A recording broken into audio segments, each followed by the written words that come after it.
Hi, welcome to the 18th season of the Productized podcast. My name is Pedro Ganço, and I'm hosting today's episode. We're diving deep into product challenges and emerging opportunities. And today, we have a very special guest, Nesrine Changuel. Nazrin is a seasoned product coach and advisor with over a decade of experience in product management at leading technology companies we all know very well, like Google, Spotify, Microsoft, and Nokia. Nazrin has been part of shaping products I personally use every single week, like Google Meet, Google Chrome, Skype, Spotify. So for the benefit of our audience listening to us today, we'll be learning about career journeys, how delight can be introduced in products, and much, much more. Nazrin, welcome to the show. Thank you. Hi, Pedro. Happy to be here. I'm very excited about today's conversation. But before we dive in, we usually do this on the podcast, and we like to start a bit light. So what's the most unusual or interesting thing about you that people can find online? Okay, so maybe the thing that people don't necessarily know about me is that I grew up in Tunisia, and then I studied in France, and I work most of my career in Sweden. Well, So I do have this large culture knowledge about these three places of the world, and then I also even hold nationalities of these three countries as well. I couldn't find that online, so now it's online. Sorry about it. That's really, really nice. Another light question just before I dive in. If you have never stumbled upon product management, what do you think or imagine you'd be doing today? I think I don't even have to imagine. It's clearly and obviously a researcher. I started my career as a researcher. So I did after I graduated from electrical engineering school, I did a PhD, and I even worked as a researcher for 5 years. So it was something that is permanent and even shaped who am I today. So I could easily imagine myself into research again. And I would even add, probably most useful for product management to have these skills of a researcher. Absolutely. And the last one, but a bit more provocative question. You worked on products we all use, Skype, Spotify, Google Meet. Now that no one is listening to us, tell us, which one is your favorite? You're putting me into trouble now. Exactly. So is it from a user perspective or from a product manager perspective? Solely. You need to put your job on the line. I think from a user perspective, it has to depend on the period of time I've been using the product. So for example, when I was a student, I left my home country, and imagine back that time, there was a very, very hard time or hard ways to have communication, like international communication. You have to pay like a tremendous amount of money to have calls between countries. I mean, it's funny to talk about that now because nowadays it's not even a challenge, but back that time, having Skype as a tool was an enabler for me to feel less lonely, to be closer to my loved ones, to even attend some ceremonies or weddings. So back at that time, it was an amazing tool. Maybe it's not that effective nowadays because there are a lot of other options. But also think about Spotify also has been an amazing tool for me to change my mood every time I felt unhappy or lonely or sad for some period of time. So I still don't want to tell what's exactly the best product, but I would say it depends on what objective and what period of time you're in. And same for Google products. If you want to get productive, that's the best way how you can get productive there. That's a very good diplomatic approach to not pick one. And that's right that we take for granted now that everyone is connected, but I do recognize the need for us tools like Skype back in the days. Yeah. Now, I would be guessing that most of our audiences listening to us today are super curious about your background because you've been in such amazing companies throughout your career. You've seen a lot. Can you share a bit with us what is your origin story and how you transitioned from being this research engineer to becoming this product leader of multi-million-dollar companies, and now, lately in your career, now as a speaker and a coach? Can you tell us a little bit about that? Yeah, I can share. So I had two main transitions so far. One is from research to PM, and the recent one from PM to coaching. And the first one was less obvious than the second one. So a couple of years ago, we're talking about 15 years ago, I was a researcher at Nokia, and my research topic has heavily been on signal processing, video compression, and media transmission. So I've been a researcher for about 5 years at Nokia, and for some reason, I found out that there is a great research job at Microsoft in London that I applied for. So I found out a great description that met what I've been doing, and I wanted to integrate Microsoft at the time, so I applied.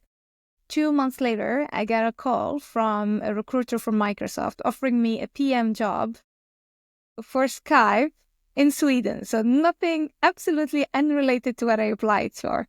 And I had no idea what product management role was about, and I had no intention to move to Sweden back that time.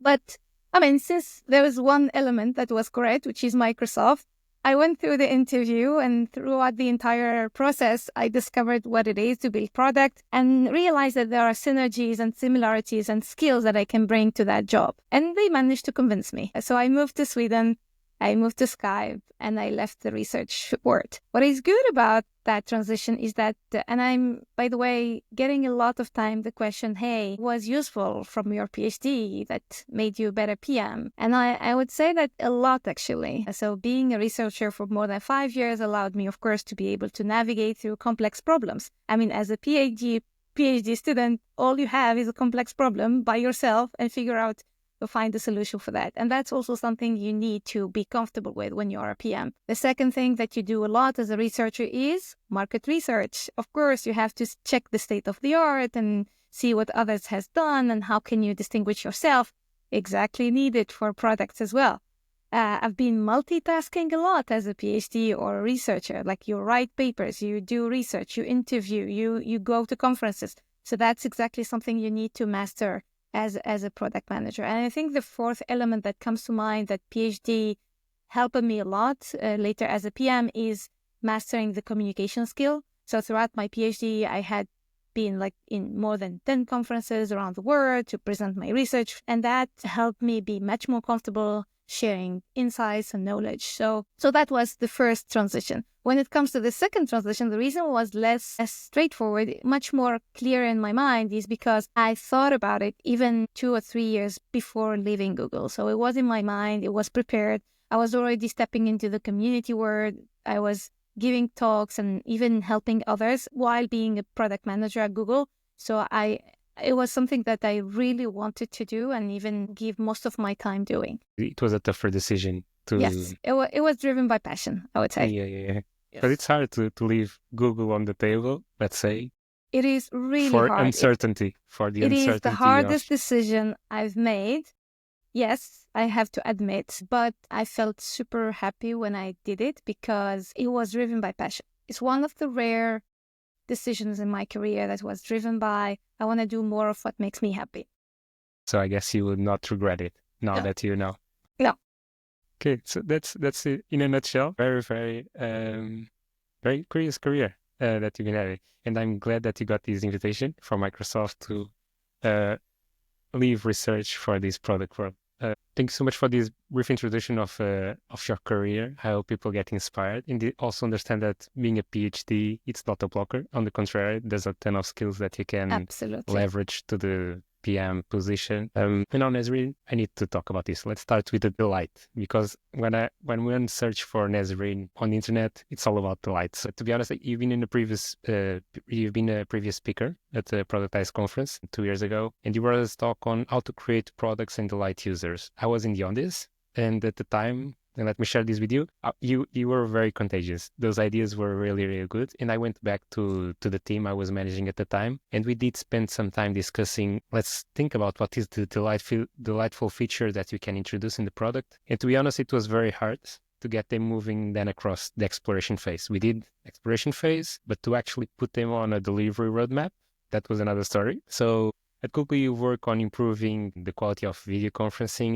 You've done a lot of work in these products. So what's your secret to balancing this cutting edge technology with delivering a delightful user experience? What is and to start for the audience not understanding this concept of delight, what is delight? Can you expand and tell us a bit more?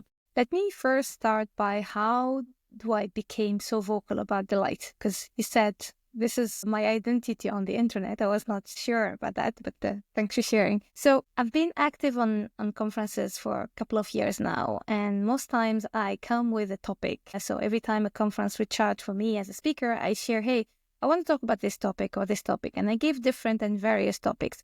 But one time there've been one conference organizer that reached out and said, hey, Nesrine, we want you to talk about a specific topic for us. And I was like, this is not that usual, but what is the topic you want me to talk about? He said, I want you to come and share with us what made Spotify and Google product so successful? You've been from the inside. Is there something in common that you come and tell us about the secret inside? It's like, there's no secret. First, I can't share any secret, but let me try this exercise. And I sat down and I realized out of that exercise that the one common element between these 3 products or 4 products at the time that I've been working on is the fact that those companies invest heavily on the emotional connection between the product and the users. So it's not only about solving their functional need, which most companies are very good at doing, but also about solving for their emotional needs. And we as human beings, we do have both.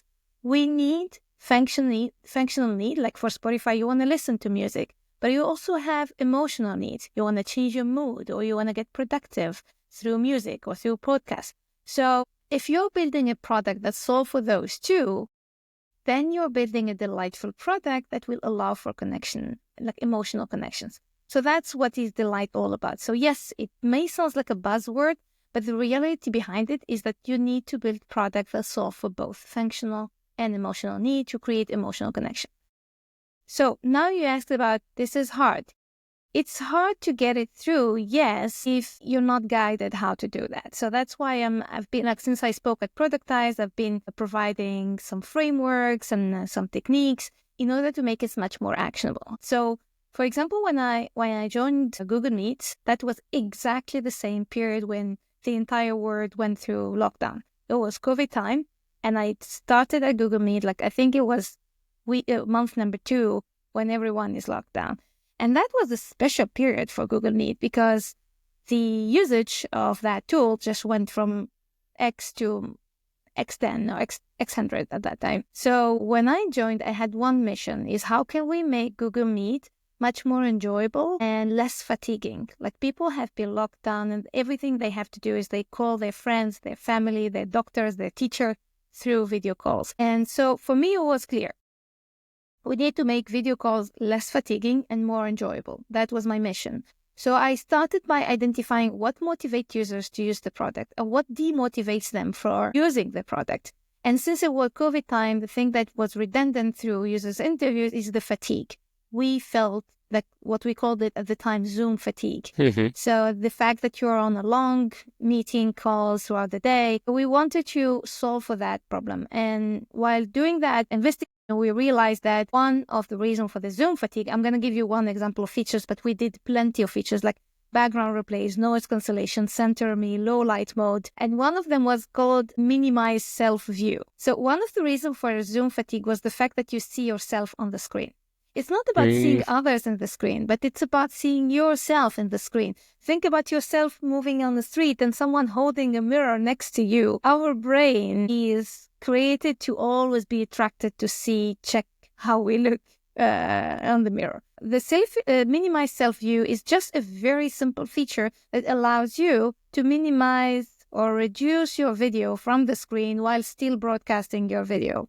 It was just aligned with this demotivator of fatigue. So just wanted to share that building delightful features doesn't come just in a brainstorming session, but it needs to have a heavy investigation around what motivate and what demotivate you, both from the functional and the emotional perspective. What an insight. Yeah, I totally resonate with what you're just saying. We focus so much on function and we neglect a whole lot the emotion part. Very, very insightful. Very, very insightful.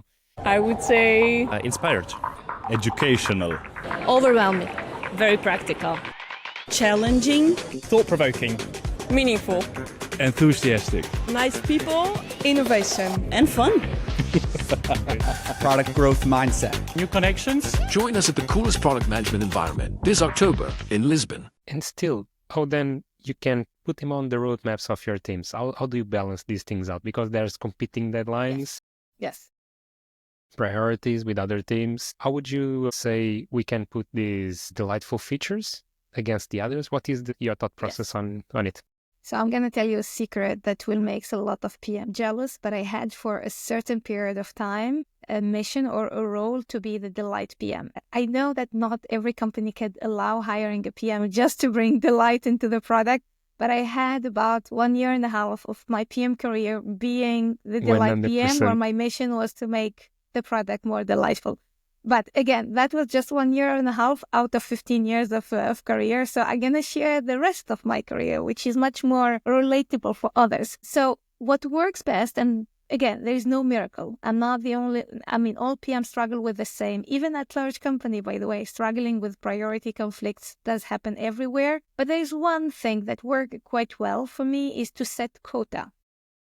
Like a percentage of your roadmap dedicated for a specific type of features. So for example, at Spotify, we always looked at our roadmap and identify how much of this roadmap have to meet product innovation, how much of them need to be functional, solving features and solving bugs. And we had to be very religious about keeping a certain percentage to the delight and this emotional connection element. And I know sometimes there is a high temptation to give everything to functional solving or to bug fixing or whatever, but it's extremely important for a product manager to be religious about keeping a dedicated time. And I always say, you know what, you don't have to keep 20% of your backlog to delight. 10% is already great. If you manage to get 2 features a year, like just dedicate 2 sprints per year for delightful features, that's already a huge impact because it will change the perception of users toward your product, create this emotional connection, and will make your product feel better toward the users. So again, just to answer your question, the best way to prioritize is to provide percentage. First, to categorize your features and allocate percentage. And by the way, keep a percentage for Slack. Again, I know it may sound a bit weird, but I had a manager back at Spotify who've been extremely vocal about keep time for Slack. And that's the best way to compete against those deadlines and stress. So keep the time for nothing, because there will always be surprises and uncertainties. And I had like 10% of Slack, not for doing nothing, but to accommodate for those emergent and uncertain things yes. that will happen, that will come to the table. Yeah. Super good. And to be honest, I think people will be envy to have a 100% delight PM position. But it's a good insight that maybe people don't need to be 100% focused on delight, but as long as they keep like 10%, whatever that is in the roadmap, to think about this emotional part you mentioned, to be already impactful in the products people managing. Shift a bit the gears towards the teams now. We've already covered your journey, how delight happens at Google, how can people put delight into the roadmaps, and now about the challenges of leading these teams. These behind the scenes. You've been in some pretty high-stakes environments. Not everything is pretty and gloom as it sounds sometimes to the outside. So what is it like to work in such big companies? Of course, it sounds very pretty from the outside. It is, yes, sometimes pretty, but it's a chaos. And you need to be comfortable with the chaos. If you want to work for a large company like this, it's not about avoiding or managing the chaos. It's about getting comfortable with it. A lot of stakeholders, a lot of people to sync with across the globe. So when I was, for example, PM at Google Chrome, I was taking care of the iOS part. And at the same time, I had to sync daily with the Chrome Android and the Chrome desktop teams who have been had team in Japan, I had team in San Francisco, I had team in Seattle. So that's one of the challenge, of course. But I want to talk about the beauty of those places. And one of the beauty of those places is the maturity of their company and the product culture. They really work hard on creating a product culture, and they set values and pillars that are clear and spread and shared with all the companies. And they even live with those values. It's not like something that is shared in a doc, they put it on the wall, etc. And they live by those values. And those values I remember quite well are those that they value learning. So, for example, at Spotify, we have been offered hack days every month. So every month you have 2 days of hack days where, of course, you can hack on the new ideas, but you can even use those days to learn something new, to read a book, to attend a training. Just use those days to make yourself a better PM or a better employee. So that's one of the things. The other thing is valuing mistakes. And I mean it, but it's okay to make mistakes. Of course, the CEO of Spotify said we want to be the make mistake faster than anyone else, of course. And it just means that it's okay to make mistakes. And we made mistake and I made mistake. And this is how I learned to be a better PM. The other thing that shaped who am I, and which is great at large company, is the importance of community of practice in those large companies. So, for example, when I was at Google, we had an initiative called G2G, which is Googler to Googler. So Googler can teach other Googlers about a topic that they are passionate or knowledgeable about. And it's not necessarily about technical knowledge. It could be even painting. If you're good at painting and you want to share this passion with others, you can set the lesson and people can subscribe and join. I've been, for example, for years driving an initiative called PM Speaker Series, which is similar to what you're doing, like a podcast, but for internal speakers. And we had guests like Mara really and so many great names. So what I mean by those, culture is very hard to describe. You have to live it. But when you're there, that's one of the things that makes you enjoy your day-to-day job and makes you feel valued and be part of a community. As long as you are able to then do the first thing, which is deal with the chaos, because it's kind of a startup, but on a very, very big scale. Yes. You know what? When I joined Google, I told you it was COVID and I never had chance to go to the office before a year at least. And I remember my manager at the time said, I feel so sorry for you, Nesrine, because one of the best things we have at Google is the office. And you're just not getting the best piece of the job. You're just getting the worst piece of the job. But I get chance to go to the office afterward.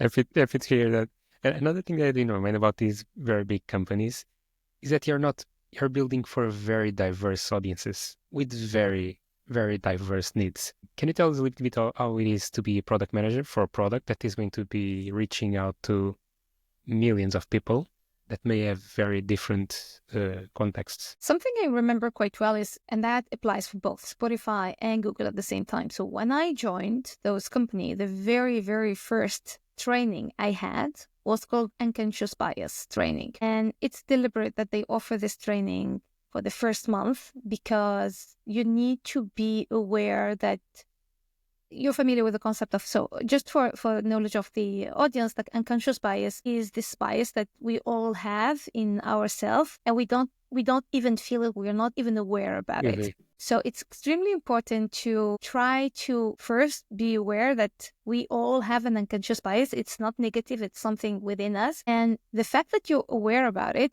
allows you to build, first, to be a better employee toward your colleagues, but also build product that is more targeted for a larger audience.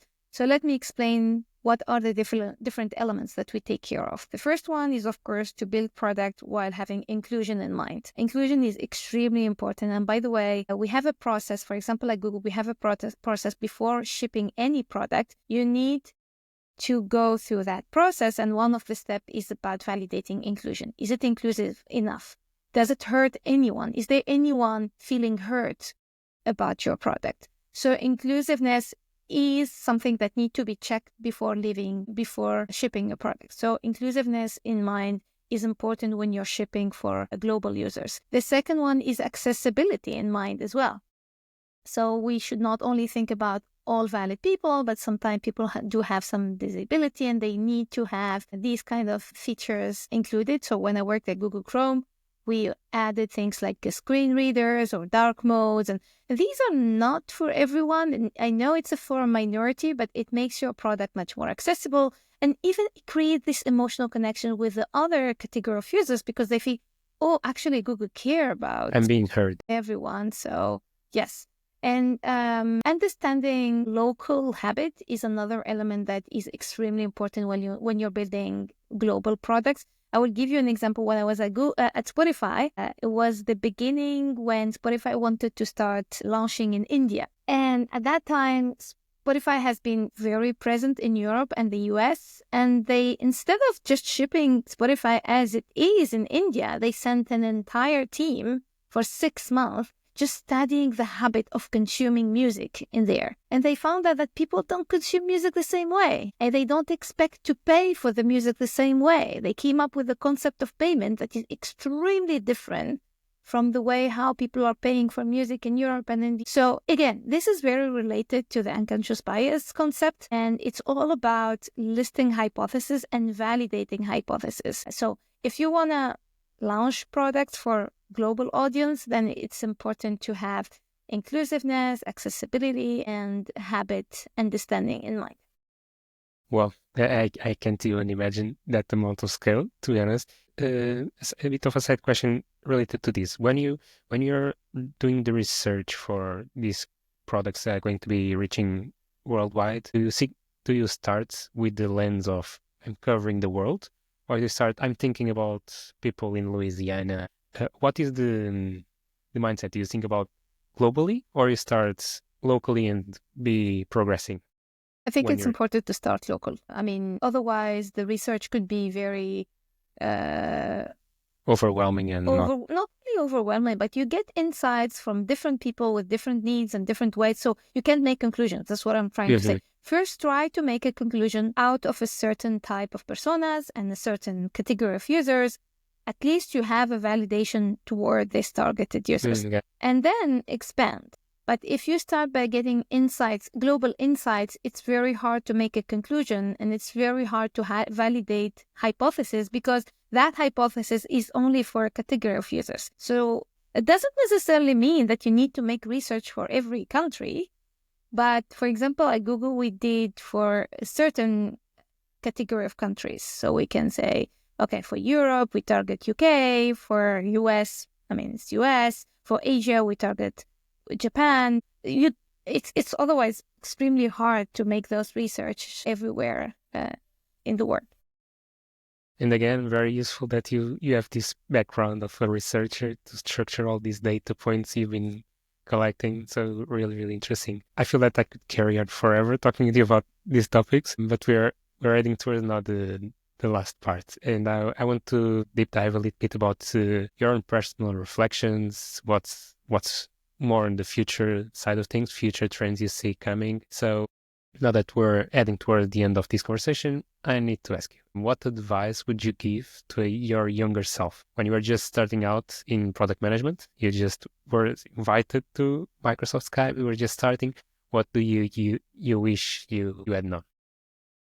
Yeah, so when I started, I was just, as I told you earlier, a jump from research. So it was really hard. I told you about these positive things, but there have been some negative element as well, which is I've moved from an IC, a very deep IC. There's nobody more IC than a PhD student, because you get too deep into your work, into something that you just have to manage, and there's no proper work for you. So for me, the first year was extremely hard emotionally, because I was like, what am I doing? Am I serving any value? If I disappear tomorrow, does anybody will notice that I'm not here anymore? I'm a fraud. Yeah, exactly. But the positive part of my early PM career was the fact that I've been very well mentored by great PMs. I've been part of a PM team that has large number of years of experience. They mentored me and they helped me understand that, hey, your value is not about building the product. It's about helping the team making the right decisions and shipping the right product. So it's not about me coding it. That's the thing that was hard for me to step into. But the thing that I think could help any product manager today become better ones is to be surrounded with great people who could value their learning and their growth, learn from them. Even if your company does not offer like a mentoring or coaching program, you can initiate it yourself. I know like large companies do have a mentorship and coaching program where employee can coach each other's and mentor each other's. But I also coach today some companies where they don't have that. And it's actually very easy, because you reach out to a person that you value and you say, hey, I actually value your knowledge and your skills. Could you mentor me for a few weeks, and I value this input? And surprisingly, people are honored actually when you tell them this kind of message, and they will be very happy to offer their knowledge to you. So start by identifying who's the right person that you value or you see as a role model, and reach out and share openly that you want to be mentored or coached. If that's not possible in the company, look for people outside of the company. So people are always very happy to help. Very, very good. I'll take these two takeaways that even someone like Nazrin going for all these big companies can start with this imposter syndrome and feeling Yes. like a fraud. So it's for anyone listening out there, it's totally normal, more than we'd expect. And to find these groups of communities that will help you on your journey. So very, very good advice. And now looking ahead to the future of product management, what drives you personally? So I'm a big believer that for a product to stand out and differentiate itself from a market, it's extremely important to create this emotional connection. And you heard me talking about that, and you will always hear me talking about that. It's never enough. And the good news is that the more now I talk about it, the more I'm getting feedbacks, messages from CPOs and product leaders telling me that, hey, we're actually adding some delight into our companies or into our products. And people start to realize there is an awareness that in order for a product to stand out, that now it's not a war of technology. The technology is there. Today, it's a matter of how much humanization you put into the product. If the product doesn't feel human, then it's very easy to lose your products or lose your users, actually. So in order to make your users more loyal, it's important to invest in this emotional connection. So I'm a strong believer that this is something that will be a permanent piece in the product management field. And I'm happy to see it more and more nowadays in tech products. That's super good. And I think you even ruined the next question I was about to ask, because my upcoming question would be, because you work in cutting technologies like HoloLens, and I was about to ask you, what technologies are you excited about the next 5 to 10 years? But you just answered so beautifully that it's probably what's moving you personally is more how to bring emotion and not just technology. So I even feel now bad about asking about what new technologies do you foresee, because you still feel there's a very large room for us to introduce emotion and delight in products, Yes. rather than just so much focusing on technology.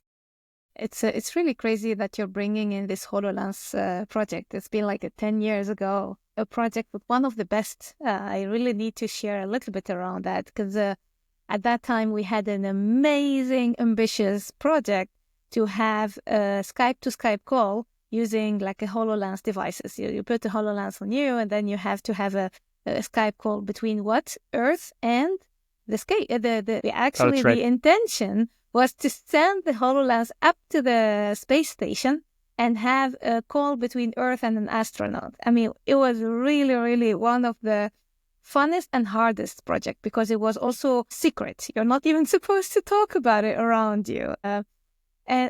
Just a funny story around that, we worked like crazy to make that project shipped, and it was shipped, and we sent the HoloLens to the NASA.